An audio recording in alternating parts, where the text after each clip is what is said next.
Hi everybody, welcome again to Dr. Manny's YouTube Learnshops. This is part 2 to qualitative research and sampling. The learning objectives for this session are to review sampling in selected qualitative research approaches, but also to discuss ethnography, grounded theory, phenomenology as an overview. If you choose to become entrenched with these designs, you need to do further research, further investigation, and you can ask various questions in relation to that. And then towards the end, just to discuss some sampling and generalization issues that relate to qualitative research. Now, qualitative research is considered to be subjective, although it is systematic, and it describes life experiences, the lived experience, and gives meaning to it. The data in qualitative research is typically words in comparison to numbers, statistics, figures, which are primarily located in quantitative research. Qualitative research, however, also focuses on the whole, or on the holistic, and it uses understanding of human experiences which can be explained or described or investigated, such as pain, caring, powerlessness, etc. So therefore, qualitative research really is consistent with the holistic philosophy which is related to nursing. It's about people, not about numbers. So, some of the disciplines that use qualitative research are the social sciences, the health sciences, now nursing, psychology, and education, to name a few. In qualitative research, the methods are concerned with acquiring an in-depth understanding of a phenomenon, or they're focused on heterogeneities in meaning, different meanings. They're often centered on the how and the why of a particular issue, process, situation, subculture, scene, or set of social interactions. It's not concerned about making generalizations to a larger population of interest. However, towards the end of this session, I think we'll review that concept. It doesn't tend to rely on hypothesis testing. It's more inductive and concerned about emergent theories or processes as it evolves. It's concerned about the how, the why, the when. In the qualitative research process, what do? You select a topic or a problem that you are interested in. Then you do a literature review. However, that depends on the research approach that you take, because in grounded theory, a literature review early is not considered normal process. It's frowned upon in some instances. Then we justify the significance of the study, select the study design, identify and gain access to the participants, the subjects, the recipients. Then you select the study subjects, collect and analyze the data, and then you disseminate the findings. That's a typical qualitative research process.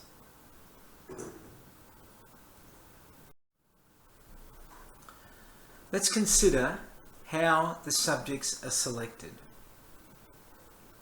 As I indicated previously, the subjects could be referred to as participants or recipients. I prefer the term participants because they're participating.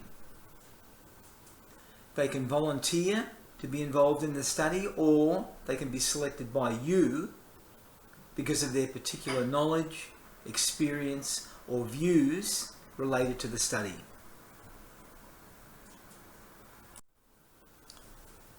When we consider qualitative sampling, which we've discussed previously, qualitative research typically requires a smaller sample size in comparison to the larger samples that are required for quantitative research.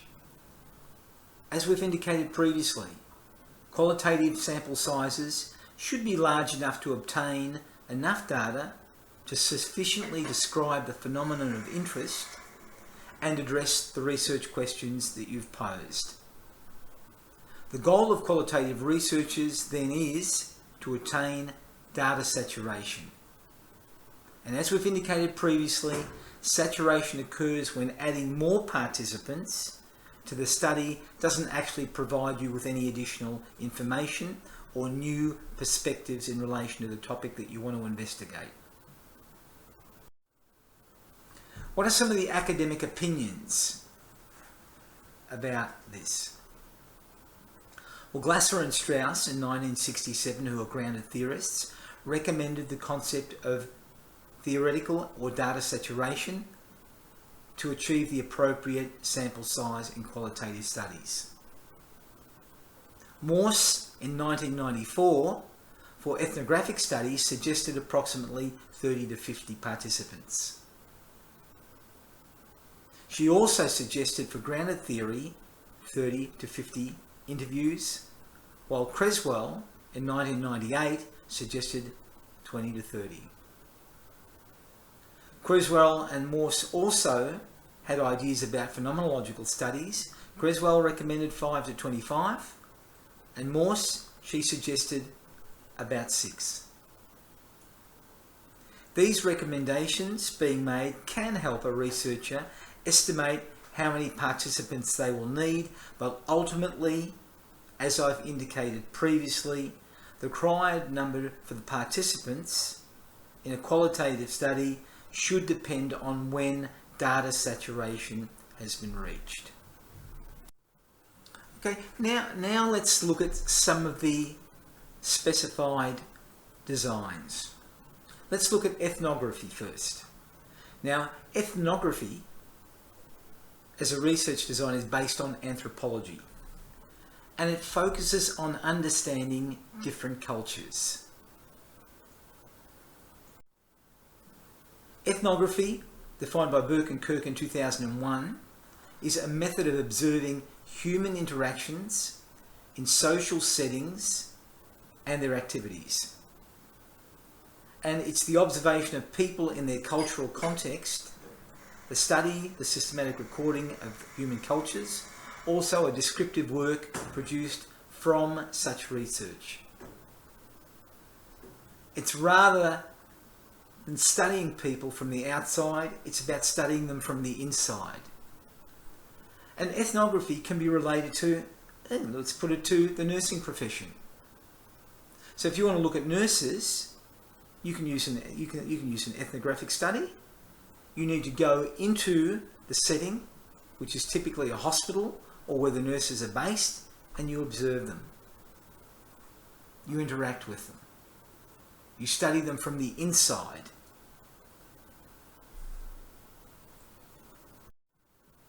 When we look at the ethnographic model, the goal is to learn and describe the culture. Nursing is a culture.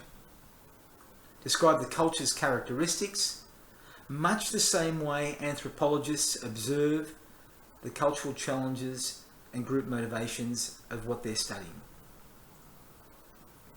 Originally, culture was linked to the notion of ethnicity and a geographic location. So, for example, tribes in Africa. However, it includes virtually any group or organisation, which, as I indicated, could include hospitals, schools, etc. The researcher becomes an active participant. They observe, they interview, they record, they have extensive field notes. In a healthcare model, it's central to understanding the patients, healthcare professionals like us, nurses. And in an ethnographic model, there's no preset limit to what will be observed and no real ending point in an ethnographic study. It can be continuous. Some of these studies have gone on for years and years and years, depending on the location and what the investigation was about. What are some of the disciplines that use ethnography as a research approach? It can be the social sciences, the health sciences, nursing, psychology, and in education. And these studies can go on for years. In the ethnographic methodology, there are essentially 4 steps: preparation, the field study, the analysis, and then writing the report. In step 1, preparation, it's to familiarise yourself with organisational policies, the work culture, the system, and have an idea about the history. You identify the focus of the study, so you've got to set goals, and you've got to have research questions that you've prepared. It can be guided by designer goals, which means they've been previously done. And you need to gain access and permission to the people or what you're going to study. And this can take time. With ethnographic sampling and size, Morse, as we indicated previously, she suggested approximately 30 to 50 participants. And it's these recommendations that can help the researcher to estimate how many participants they need, or possibly will need. But ultimately, the required number of participants for a qualitative study, as we've indicated previously, should depend on when saturation has been reached. Step 2, the field study. This is where you establish rapport with the study group and setting. You record all the data immediately for accuracy. And you've got to be really meticulous, very, very thorough. Otherwise, the data may not be trustworthy. How do you do it? You use field notes, you can record audio, you can do video recording. Step 3, the analysis. Typically, even in a qualitative study, there can be numerical data, textual data, or data that's accumulated through a multimedia approach. And typically here, the data is quantified and compiled into statistics, and then reduced and interpreted at a later point in time.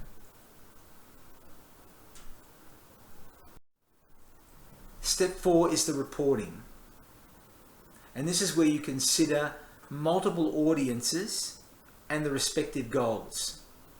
You prepare the report and then you present the findings, and you have debrief meetings with the actual people that you've now involved in your study, to ensure that your findings are accurate and correct. Your interpretation and your reporting is accurate and correct. It's recommended that if possible, you have visual support for the written texts. We're talking about photographs. And this adds credibility. However, these days, you can have video recordings as well. And all of it now adds to the credibility of what you've found.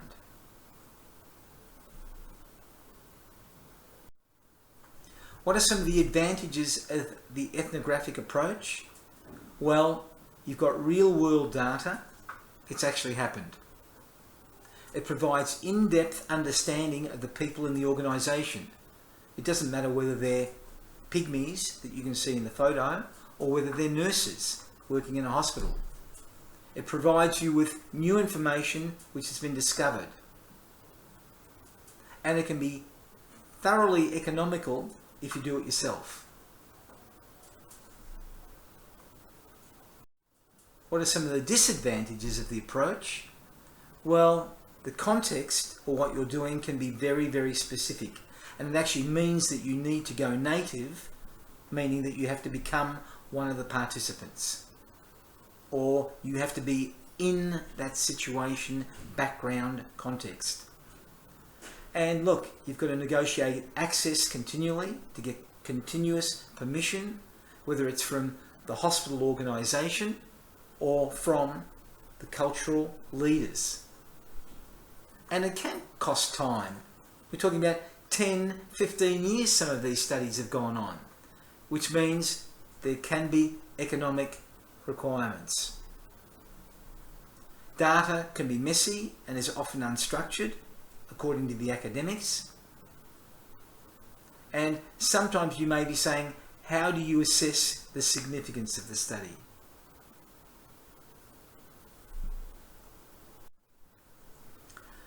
Here's a research example, an ethnographic study of nurses' experiences with nursing research and its integration into practice. So you're looking, I guess, at theory and practice. Do they correlate? So the conclusion for ethnographics as a research approach is that it's utilised by diverse disciplines, and you can use it for any research study. It can use numerous different approaches. However, participant observation is central method for the intersubjective understanding of what you want to research. Access must be continually negotiated throughout the research process, and field notes are vital. They're important. Another important aspect related to ethnographic studies is trust is essential for both the process and for the subjects being researched.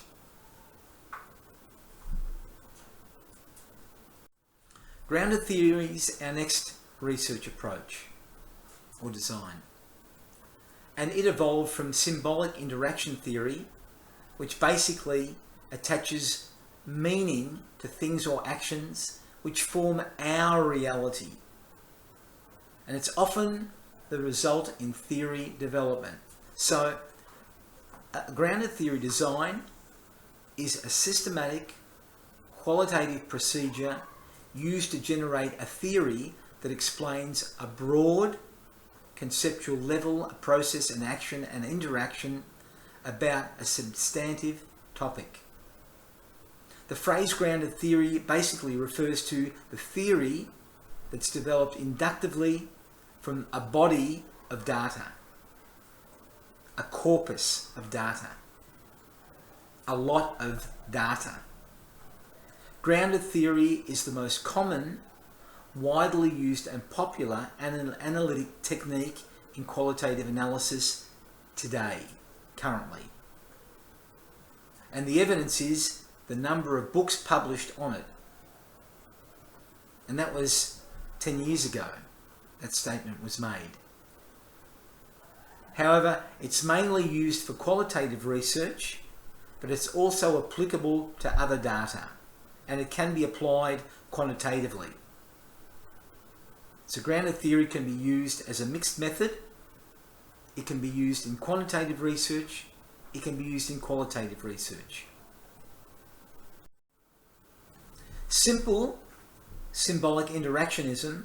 Here are some examples in everyday life. An image of a stick figure with a dress on means it's a woman. We know that because it's a symbol that we're aware of. An image of a stick figure without a dress means that it's a man. A drawing of a heart typically might mean love. A stick figure sitting in a chair with a large wheel means being handicapped or physically challenged in some way. These are simple, everyday images which attach meaning to what we understand. Symbolic, symbols, interactionism. This evolved into the origins of grounded theory. And grounded theory came from two sociologists, Barney Glasser and Anselm Strauss, who developed the theory while doing research on dying patients in hospital, oncology patients. And this evolved into a book called The Awareness of Dying. But however, as they evolved academically, they disagreed on how grounded theory should be implemented, and they both went their separate ways. So what is grounded theory?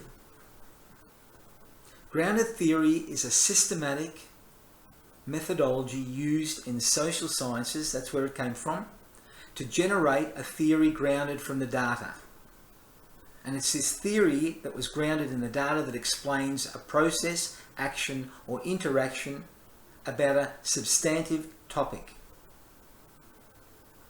And it's a common popular analytic method that's used in qualitative analysis. However, as I indicated previously, it can also be employed in quantitative research studies. And in certain components of grounded theory, it doesn't advocate an initial literature search because they believe, as grounded theorists, this can introduce researcher bias or research presuppositions. Grounded theory wants you to start off neutral with no literature. And it operates in the reverse to the traditional social science research methodology, which begins with a hypothesis. Grounded theory doesn't begin with a hypothesis. It ends typically with a hypothesis. And the first step in data collection is not hypothesis generation. In grounded theory, the methodology is to the left. You collect data, you identify codes and themes and evolve into categories. You do theoretical sampling, which means you go to different sources to get more data, and then this evolves into a theory. And this is called an iterative process or a cyclical process. It goes back and forth, back and forth, back and forth. Data collection, coding, theoretical sampling, back. Data collection, more data collection, more data collection, more coding, more themes, more categories. And this goes on until you reach saturation. And this is when the theory can develop. In the traditional approach, as you can see, step one, you define a research problem. You go to the literature to see what they have identified in relation to the problem. Then you formulate a hypothesis, either a null hypothesis or an alternative hypothesis, typically both. You prepare the research design, you collect the data, you analyze the data, and then you interpret and write your report. That's the traditional approach. This is not the approach used in grounded theory. Now, grounded theory has got a method, as I indicated. The objective is to develop a theory about your phenomena of interest. And it can be complex. It's a complex iterative process which goes back and forth, round and round, up and down. But however, it commences with a generative question which guides the research. You've got a question that you want to answer. And initially, you have open coding, you identify themes, then you select the themes and do selective coding, and eventually, after a lot of time, you conclude with one core category that is central to the whole concept of the research.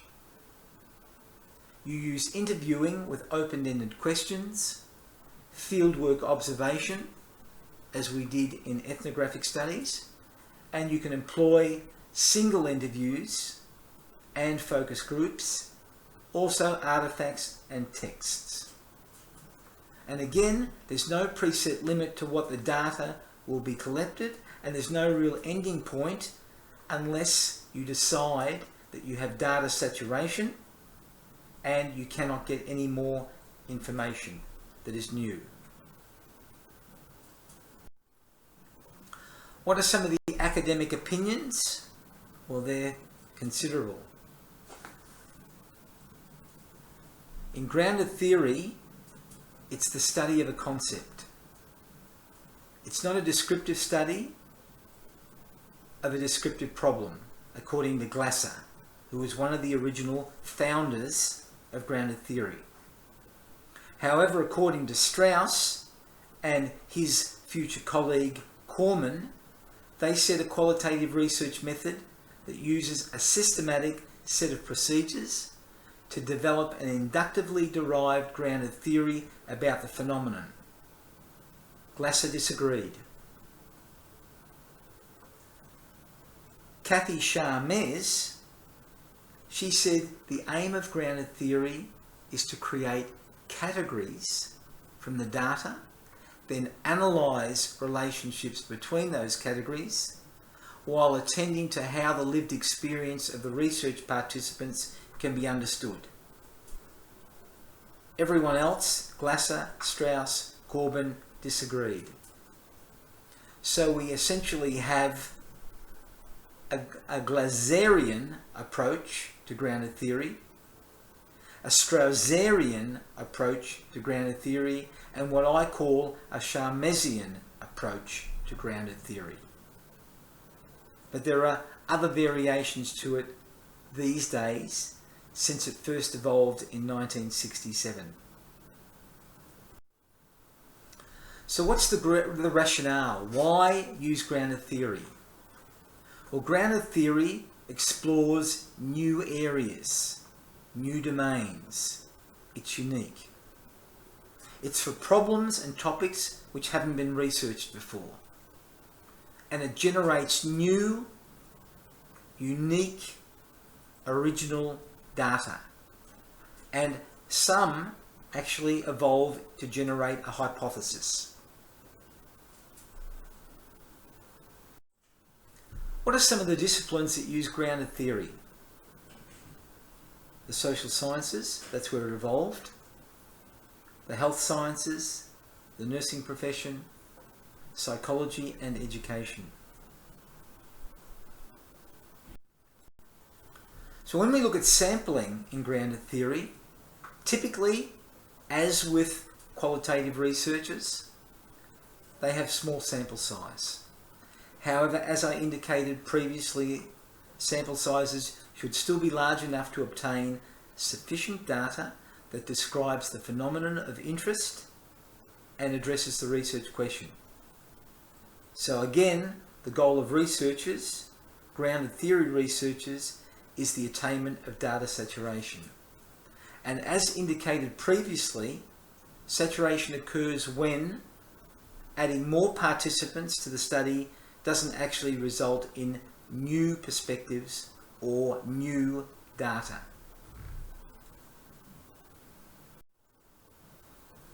What are some of the sampling academic opinions? Well, Glasser and Strauss, they recommended that the concept of data saturation should be adhered to.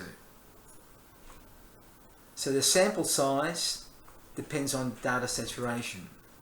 Morse, she proposed 30 to 50. Creswell, he proposed 20 to 30. However, again, I reiterate the point that these recommendations are only to help the researcher estimate how many participants they'll need. But ultimately, it's data saturation. When data saturation has been reached, then the study sample has been acquired. In grounded theory sampling, there's an inclusion criteria.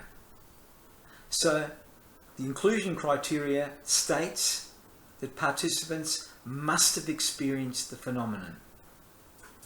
And the sample size, look, it can range from 5 to 25 people. In grounded theory, researchers prefer a homogeneous sample, because if it's a homogeneous sample, they will probably have shared common experiences. So for example, if you're looking at nurses, critical care nurses are different to gerontology nurses and are different to oncology nurses. So if you're doing a study, it's preferable, if you want to look at critical care nurses, focus on critical care nurses. If you're looking at gerontology studies, focus on gerontology nurses. If you're looking at home care nurses, focus on home care nurses. So, as an example, nurses only should be included in the study rather than other healthcare providers like physicians, physiotherapists, pharmacists, a different population. It's not homogeneous. In grounded theory, there are specific steps, and they're referred to as being iterative, which means cyclic. They go back and forth, back and forth. But the steps basically are: step 1, the question generation. What do you want to find out? What do you want to know? Then step 2, there's data collection, which is referred to as theoretical sampling, which means you go to the sample that you want to get information from. So for example, if you're looking at gerontology, then you go to gerontology nurses or the sample that looks after geriatric patients. And this can deal with interviews, whether they're face-to-face, online, focus groups, observations, as in an ethnographic study. Or you can refer to journals and to have discussion groups. Step 3 is about note-taking. And you take notes, sometimes referred to as memoing. Or you can refer to them as a journal. Or you can refer to them as field notes, or a combination of all. And this occurs during the process of your research and after, about your findings. Step 4 involves coding. And you've got various types of coding. Open coding, or first line raw. Secondary coding. It depends on which process or which grounded theory you're going to follow. So, you can have open coding, selective coding. You can have theoretical coding. But this is where themes are identified, and these themes are put together to create codes. The codes are then reviewed to create subcategories. The subcategories are then reviewed to create categories, and all the categories then point to one concept, and this is referred to as the core category. And the core category is the focus of your study, or what you're wanting to find out in grounded theory. Step 5 is memo taking, and this is where the researcher writes memos related to concepts, thoughts, to clarify their ideas. And step 6 is sorting and writing, putting the codes into subcategories and categories to eventually come up with the core category. But all these steps are not steps 1, 2, 3, 4, 5, 6. They're iterative. So for example, you can go from step 1, step 2, step 3, step 4, and go back to step 1 and step 2. Because you need more data. Or maybe your question has changed in relation to the information that you're finding. And it's not a complex process, but it's a more involved process than other forms of research designs. Again, being more specific, you have data collection tools, which can be face-to-face interviews, online interviews in view of the current situation with social distancing, focus group interviews, observations, reflective journals, documents and historical records, or reviewing videos or CDs about the topic. You can have a digital audio recorder which you can record interviews with.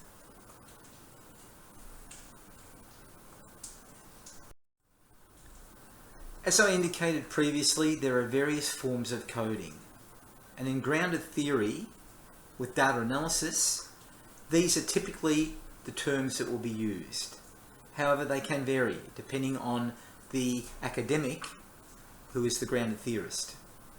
Open coding was recommended by all: Glasser and Strauss, Strauss and Corbin, Charmez, and others. In open coding, this is raw coding. This is where you've got the raw data. And this is where you initially identify concepts, and open coding occurs in all forms of qualitative research. Codes are put together. Then you have what's called axial coding, which is recommended by Strauss and Corbin. And this is where you identify relationships between the concepts via your inductive reasoning. In selective coding, where recommended by Cathy Charmez, eventually you look at all the codes and you selectively put them together and you look for a core concept. What's the main theme? What's the main theme that you're identifying during your analysis?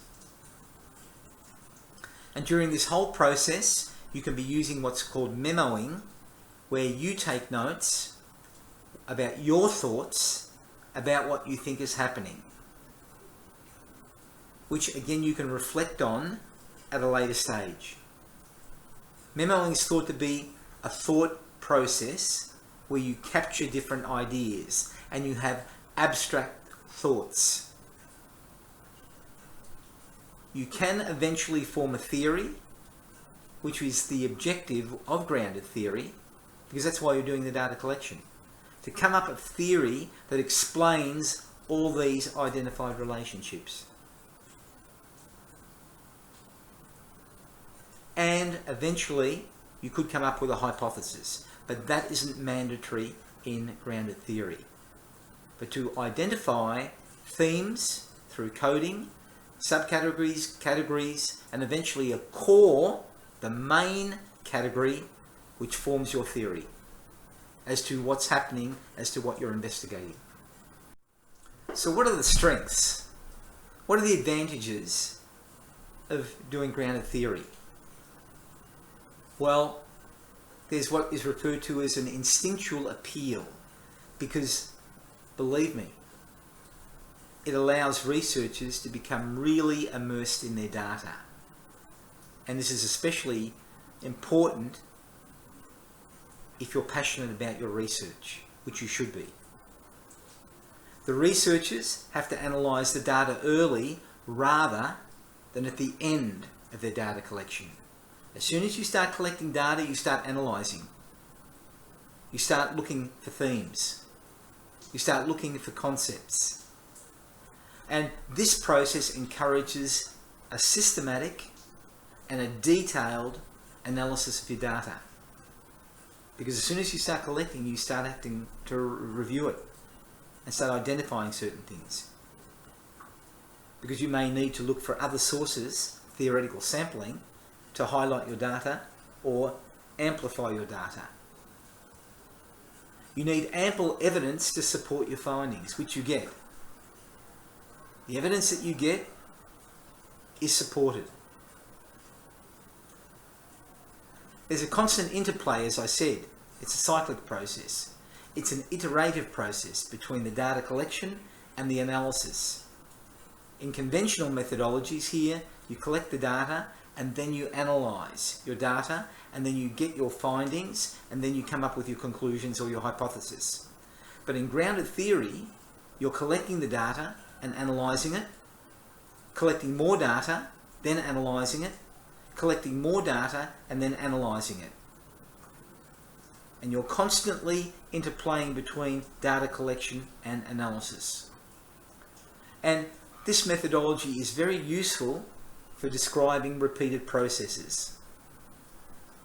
So therefore, when you identify something and you hear it again, there's a repeated process that's occurring, and you can add this to your themes, your concepts, your categories, your eventual core category. And it's different, as the cartoon indicates.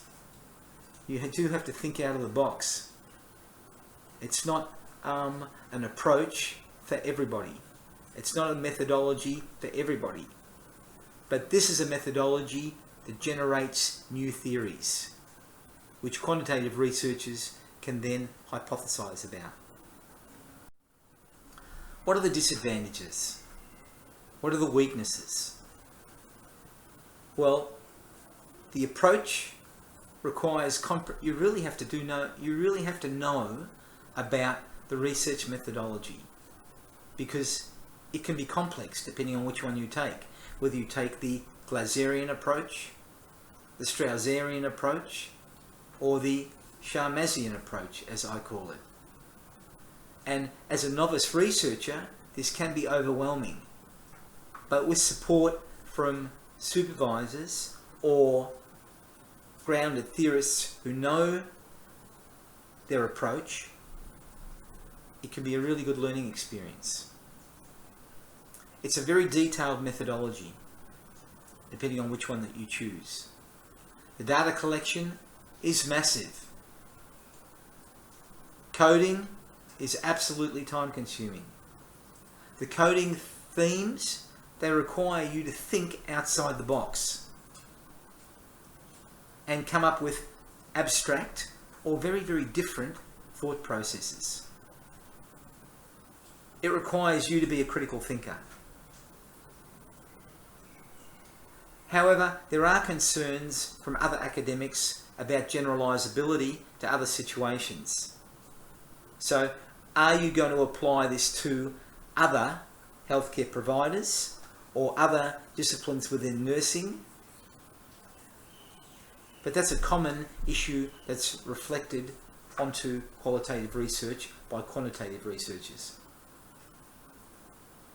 It's felt by academics that it's difficult to replicate these studies. We'll discuss towards the end. I'm not convinced that there are really issues about generalizability and replication in qualitative research. From my perspective, I think it can be generalized and it can be replicated. But that's my philosophy.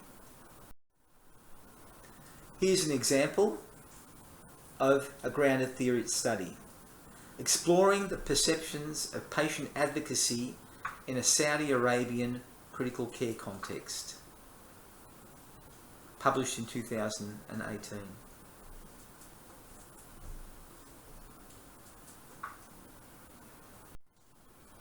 So the conclusion about grounded theory is that, look, it can be applied to any research study. Quantitative, qualitative, mixed methodology. And for you, it encourages, as a researcher, early and detailed analysis of the data.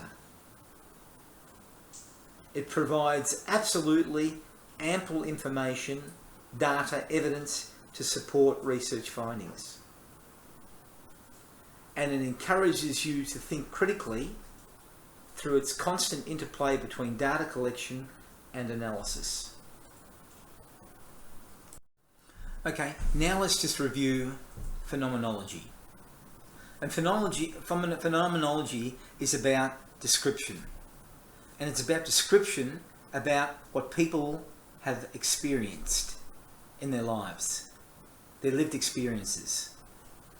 Because everybody has different opinions or beliefs about what certain things are. Phenomenon. So what then is phenomenology? Well, phenomenology is the study of phenomena. And phenomena are things that occur. Phenomenological research enables you as the researcher to explore people's lived experiences and how they perceive the world, and then how they form understanding based on their experiences and what they perceive.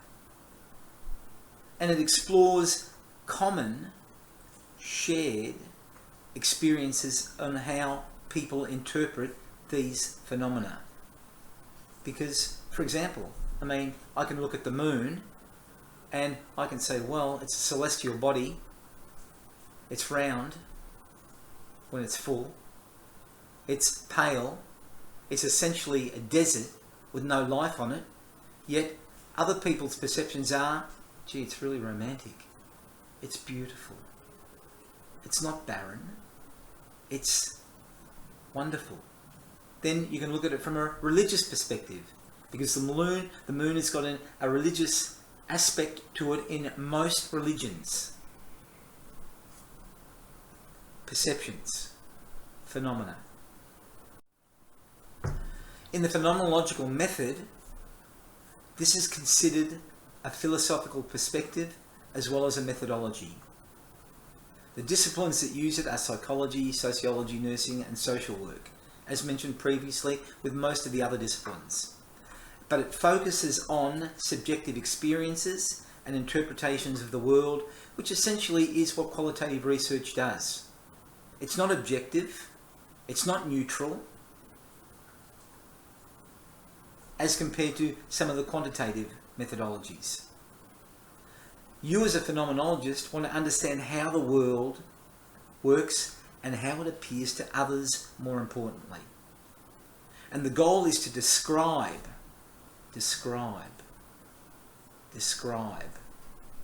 how people feel about an experience or a specific event, which is called a phenomena or a phenomenon.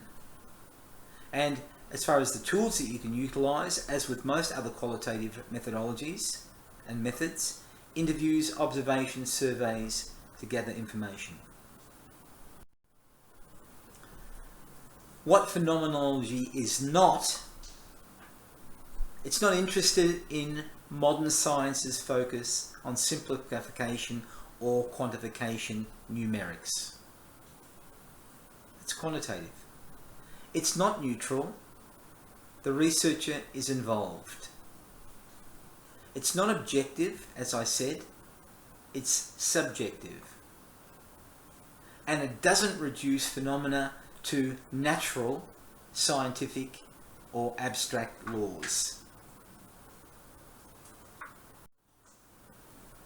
In phenomenology, the principal point, as I said, is to focus on a concept or a phenomenon. For example, could be being in love, betrayal, happiness, caring, medication error, being overweight, getting older. Everybody has a different view or experience or interpretation of certain phenomena. So for example, look at the cartoon. Growing old is sad. So many dreams never fulfilled. However, others may say, gee, growing old is great. I've learned so much. I've experienced so much in my life. I have a wonderful family, grandchildren, etc., etc., etc.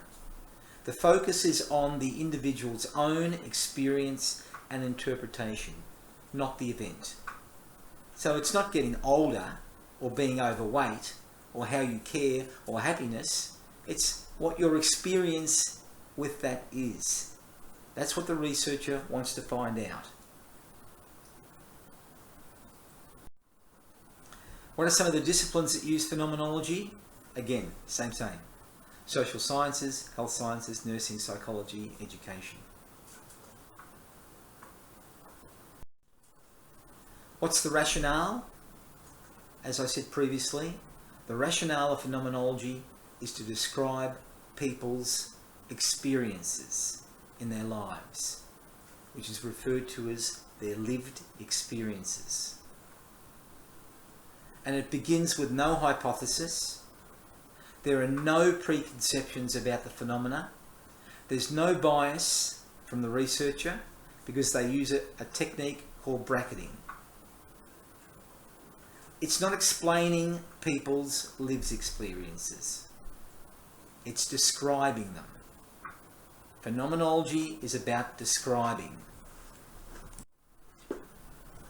I mentioned the word bracketing. And bracketing can be used in all qualitative research. And it's probably important that it is mentioned in your research, regardless of whether it's ethnography or phenomenology or grounded theory or any of the other forms of qualitative research. And bracketing, this is a process of setting aside or not using or not validating the researcher, your experiences with the phenomenon. So for example, here, you have to somehow not introduce what you believe about, let's say, for example, aging. You've got to be very aware of the fact here you don't want to influence your participants, your subjects, about the concept that you're researching. And this is where you have to separate the researcher from the text. And from my perspective, and most researchers' perspective, it's a difficult process for the researcher to achieve. But the important thing is that you validate that by indicating it in your research, that you're attempting to use the technique of bracketing so that you don't bias or influence or introduce preconceptions about the topic that you want to research, because no one really wants to know what you think. We only want to know what the participants in the study think.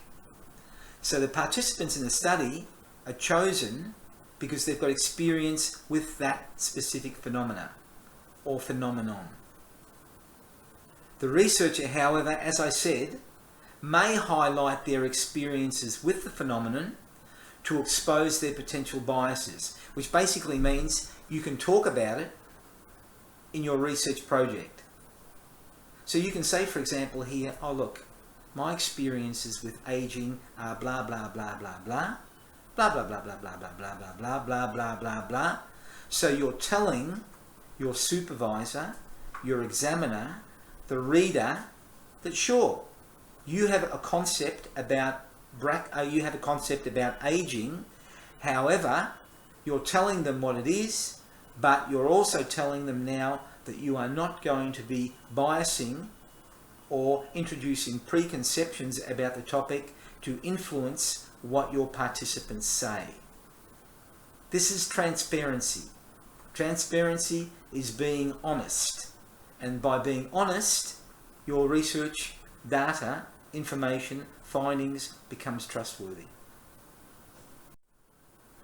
There are various types of phenomenology, which could be put under the subheadings of realistic, existential, genetic, naturalistic, historical, hermeneutical, and transcendental. The two that I've highlighted there are probably the more common. Hermeneutical, they reflect the lived experiences with interpretation from you, the researcher. Transcendental, there's an emphasis on describing the participants' lived experiences with less focus on the researcher's interpretation. So in hermeneutical, you make the interpretation of what you think the participants are saying. In transcendental, you don't. There's less focus on that. You focus more on what the participants think about the phenomenon being explored. In the phenomenological process, you've got to decide if phenomenology, first of all, is the best approach for your research question or your research objective. So you need to, one, identify the phenomenon that you want to study. You've got to recognize the philosophical assumptions of phenomenology. You've got to look at your epistemology, your ontology, your axiology, and whether you're going to be able to choose the right methodology for those three components. These are your philosophical assumptions. You've got to describe the researcher's own experience with the phenomenon, that's you, in a separate section, which introduces the concept of bracketing, which I spoke about previously.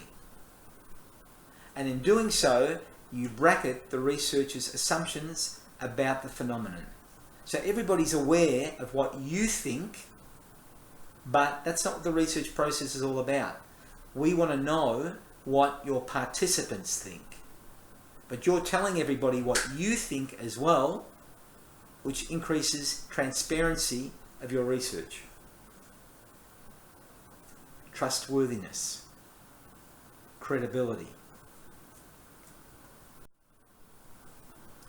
When we look at sampling in phenomenology, the sample inclusion criteria seems to be generic. Participants have to experience the phenomenon.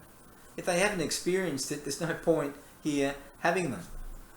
And this is where you can introduce purposive sampling, for example, because you're specifically going to that participant and including them as in your sample because there's a purpose behind it. They've experienced the phenomenon. The sample size can range, as we said previously, from about 5 to 25 people, more. And it's preferable to have a homogeneous sample, because in a homogeneous sample there's probably going to be a shared common experience about the topic that you want to investigate with a specific phenomenon. An example again, nurses only compared to introducing other healthcare providers like physicians, pharmacists, physical therapists, respiratory therapists, etc. Focus on one group.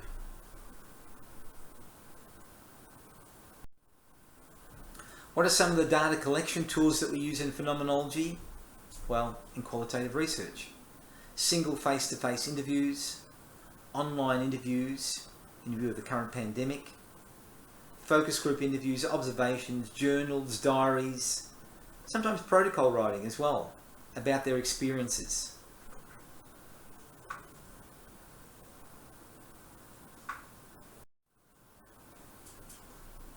In phenomenology, the data collection, there's a question focus. So, how do you focus your questions? Well, typically in phenomenology, there are two broad questions that are the focus of an interview. For example, question 1, what have you experienced in the terms of this phenomenon? And depending on what the response is, that can lead you to more broad questioning. Open questions are good, they provide a lot of information. Question 2, for example, what contexts or situations have influenced your experiences of the phenomenon? The questioning doesn't have to be that technical. It can be more simplified. What have you experienced with this phenomenon? How? Where? Other open questions can also be introduced depending on, as I said, the responses from your participant, because they can be probing. So for example, if they said, well, I experienced this phenomenon in blah blah blah blah, you could then probably ask, well, how did that happen? Why did that happen? Why do you think that happened?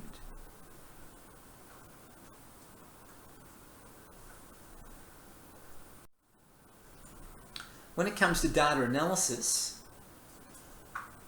you can provide statement transcripts that show participant experiences with the phenomenon. These are actual quotes. So therefore the transcripts that you have, so for example, you ask a question, they say, well, my experience was, I quote, quotation marks, and you write the actual transcript, which introduces trustworthiness of the data, credibility of the data, transparency of the data.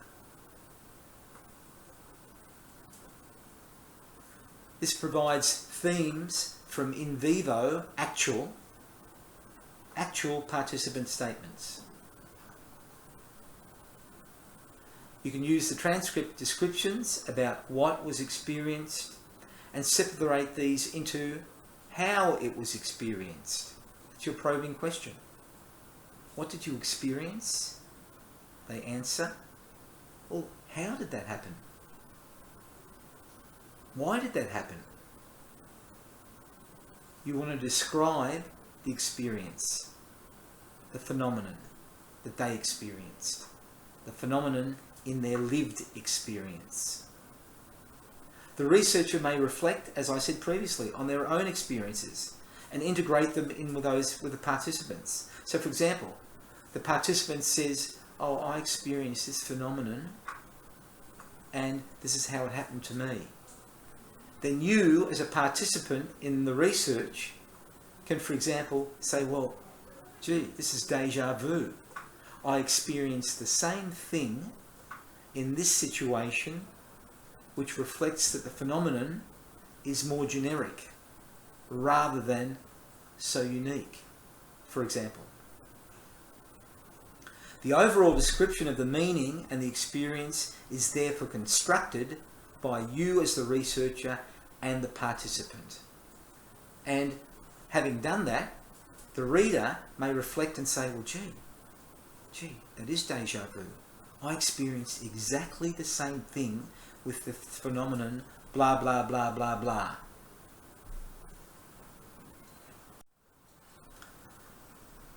Some of the strengths or advantages of this methodology is that it produces thick descriptions of people's experiences or their perspectives within their lives, their natural setting.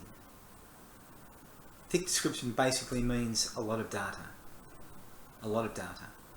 And this can apply to any of the qualitative methodologies. It provides insights about people's motivations, their actions, their beliefs. And potentially, it provides unique data which originally you weren't expecting to find.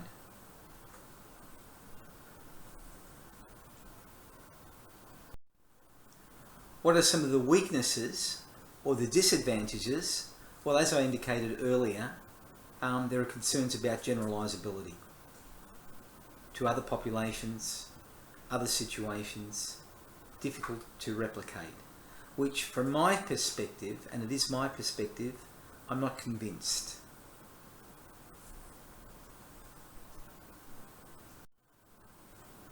Here's an example of a research study.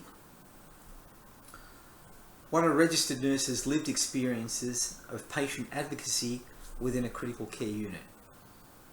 The phenomena is patient advocacy. How do registered nurses, critical care nurses, experience advocacy?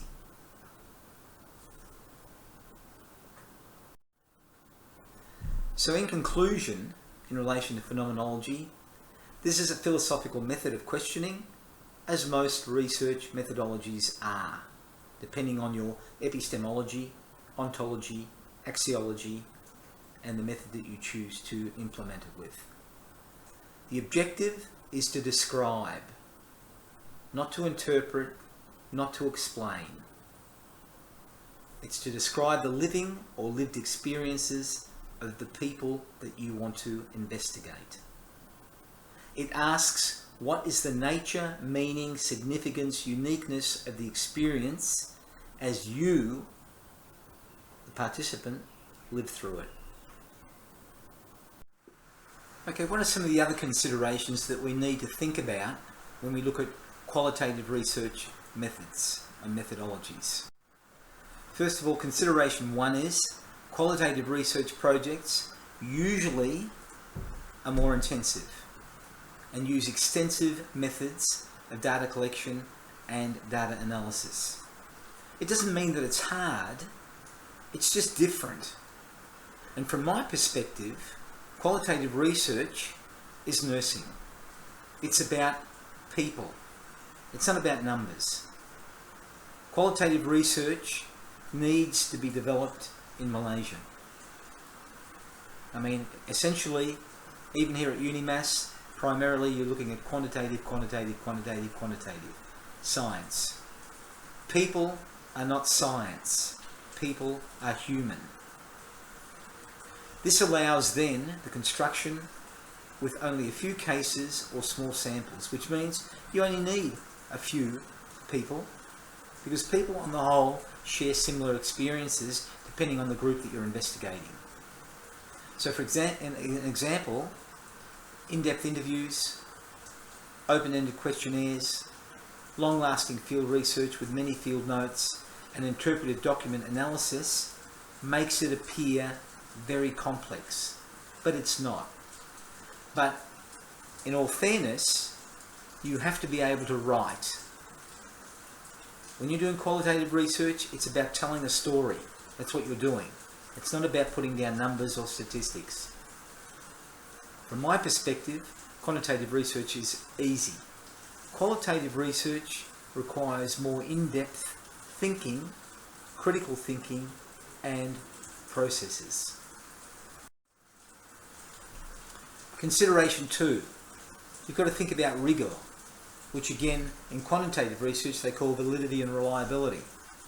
Rigour is impacted by all of the following negative factors. If you don't adhere to the methodology or the philosophy that you're advocating, it becomes inconsistent, and this affects trustworthiness of the data.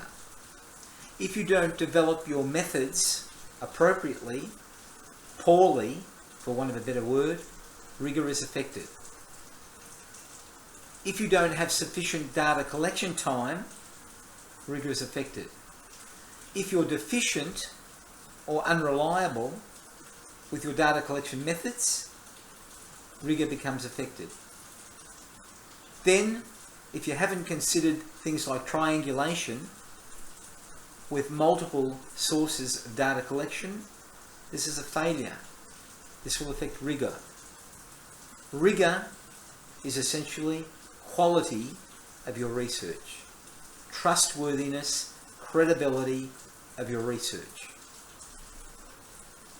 Adhere to the philosophy, adhere to the methodology, understand your epistemology, ontology, and certainly your axiology, which deals with ethics. Do it as it's supposed to be done.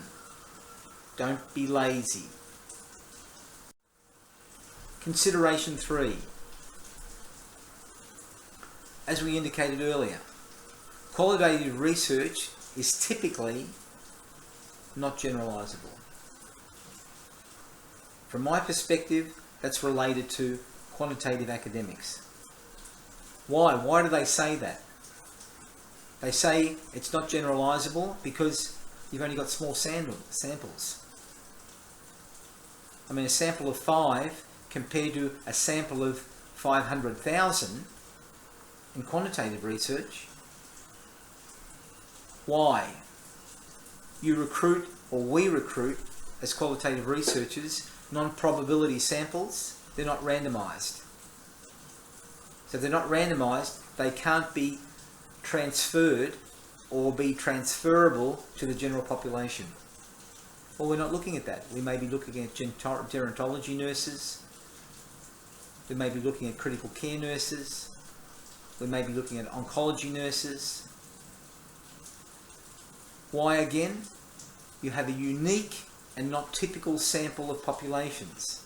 In quantitative research, it's typically randomized to the general population. We're not doing that. We're looking at a specific, atypical population that we want to find out information about. And as I indicated, we have rigour issues, or as quantitative researchers say, validity and reliability issues. because of researcher bias. We're participating in the research. We're not neutral. And we use purposive sampling. We specifically go to our targeted population to get the information that we want.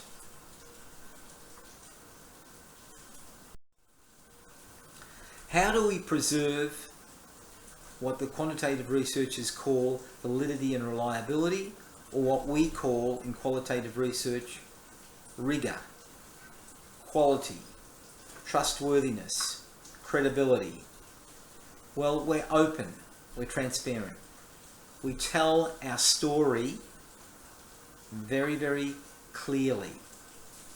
Once upon a time, there was blah, blah, blah, blah, blah, blah, blah, blah. We don't hide anything. If you think that you've introduced researcher bias, you tell us. That adds to transparency. We adhere to a philosophy.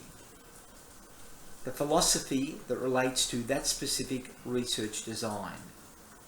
And when it comes to the methodology, we're meticulous. We do it exactly as it's supposed to be done, which we tell the reader.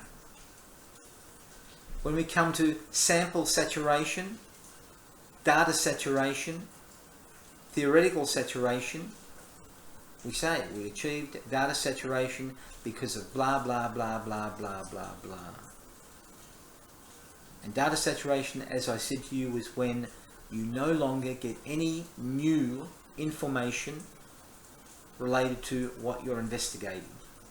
There's no point looking for additional samples. You use data triangulation, which means multiple sources of data. So for example, you could be using observation, plus journaling, plus face-to-face interviews, plus focus group interviews, plus online interviews or questionnaires, because you can't get access to that part of your sample because of COVID-19 restrictions or social distancing regulations or other reasons.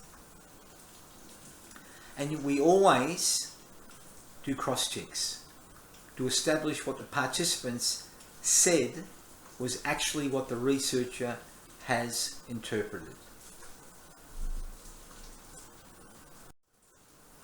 These are some questions that you can consider.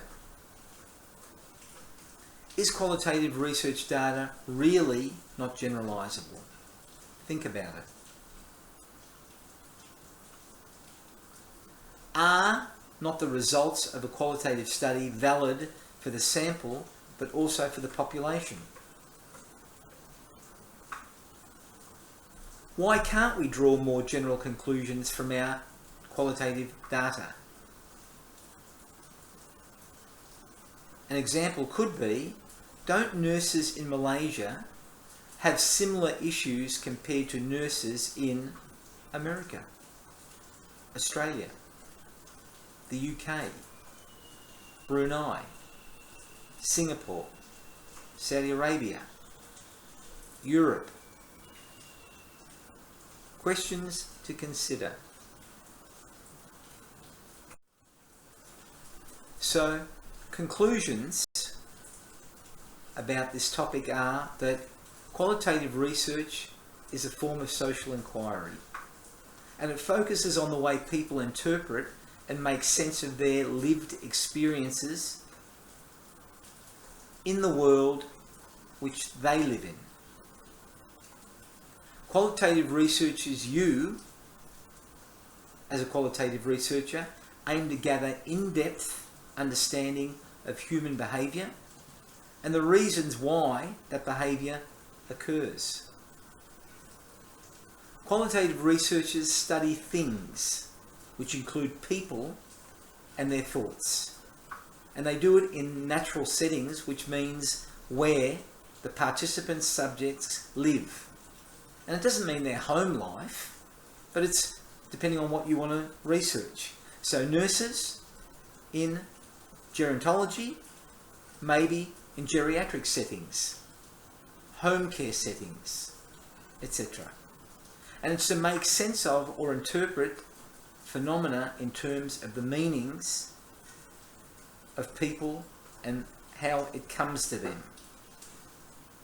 So in essence, the qualitative method or research investigates the why and the how of decision making, not just the what, where and when.